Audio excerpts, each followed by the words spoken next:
Right, YouTubers, it's Duck Hunter here. I haven't done a video for a bit, so I thought I'd do one on this. I normally tend to do like coins and bits and bobs like that, but I picked up this the other day. It's silver nonetheless. I thought it was something a bit different. So this is a solid silver hip flask, and it's from a company called A&J Zimmerman. Now they had a place in a Regent's place in Birmingham, and they also had a shop in London. They were in business from about 1899 to I think they went bust in about 1931. Now this it flask, it's actually the SA marks. It was SA'd in Birmingham, and it's in 1914. So it's 102 years old. I thought, I wanted something I could keep, something a bit different. So I thought I'd pick this up, but I thought it's pretty smart to say it's 102 years old. But I've actually used this. I don't just sort of sit it in a cupboard and leave it there and gathering dust or whatever. If I go to races, if I go out walking, I'll put a bit of my favourite drink in it. If I go camping, I take this with me. But yeah, it's pretty smart. I don't know if you can see the hallmarks on it.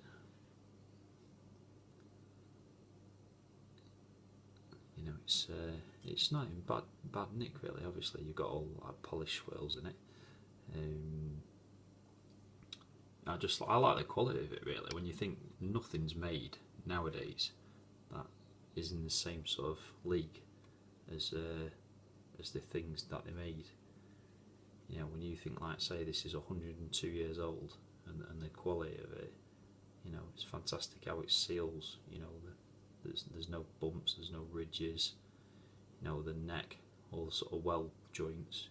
It's still got its original cork inside it. It's looking a bit weathered, but the hinge still works on it perfect. That just goes in, locks in place, and you get a really nice smooth finish on it. It tends to hold about a quarter of a pint. It's like gilded inside.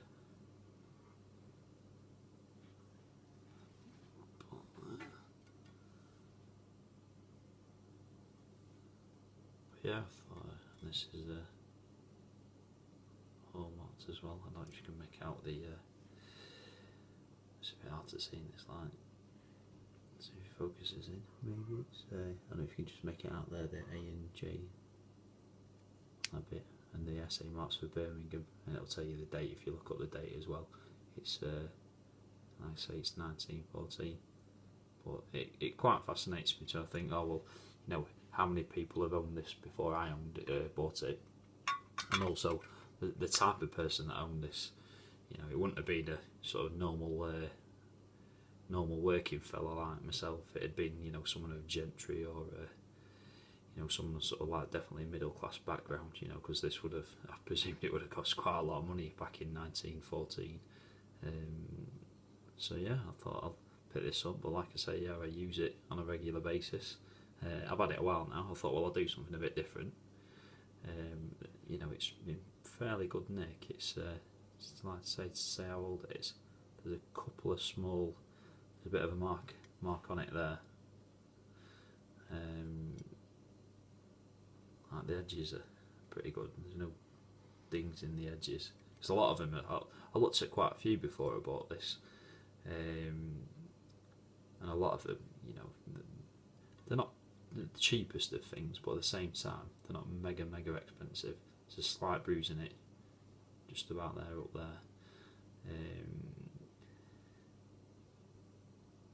But yeah, some of them for how much they want for them, some of them are daft money and they're proper banged about. But to say how old it is and how good condition it is, someone's obviously really looked after it. I had a word with a bloke who's a sort of pewter expert and makes his own hip flasks, and I said about, could I get this dent here pulled out? But he said, they'd have to put like a rod down the inside and warm it up and sort of push it out. But he said, because they're so thin. He said you'd probably end up doing more damage. So I thought, oh, for the sake of it, I'll leave it. But you know, obviously when you look at it, you know, you can't really tell massive amounts. But no, I've got another one, a pewter one, that's quite nice as well. But yeah, I thought this is a bit different, so I thought I'll share it. So take care, see you later.